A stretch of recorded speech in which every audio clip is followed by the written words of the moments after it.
ওয়ালিল্লাহি আলান নাসি হজ্জুল বাইতি মান ইসতাতা ইলাইহি সাবিলা।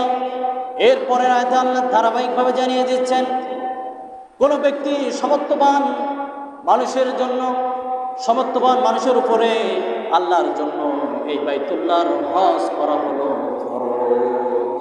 এই বাইতুল্লাহর হজ করা কি ফরজ। আমরা অনেকেই এই হজ সম্পর্কে গাফেল, অনেকের উপরে হজ ফরজ হয়ে যায় কিন্তু অনেকেই পালন করে না। ইসলামের মূল স্তম্ভ হলো পাঁচটি। কয়টি?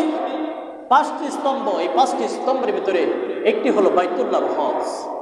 এই হজের নিয়াত করবো আমরা যারা টাকা পয়সা, অর্থ সম্পদের অনেক টাকা পয়সার মালিক। বলা হয়েছে হজ কাদের উপরে ফরজ?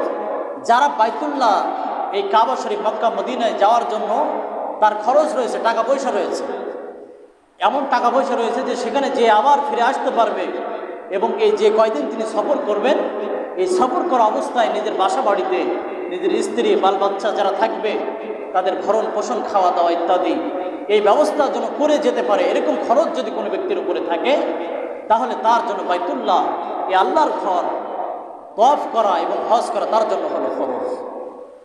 এই জন্য আমরা নিয়াত করব। অনেকে আছে অনেক টাকা পয়সার মালিক কিন্তু আমরা হজ করতে চাই না। আল্লাহ রাসূল সাল্লাল্লাহু আলাইহি সাল্লাম বলেন, ইন্নামাল আমালু বিন্নিয়াত। আল্লাহ রাসূল সাল্লাল্লাহু আলাইহি সাল্লাম বলেন, প্রতিটি আমল হলো তার নিয়াতের উপরে ভরসা করবে। কিসের উপরে? নিয়াত। নিয়াত যদি সঠিক থাকে তাহলে তার জন্য সব কিছু সম্ভব।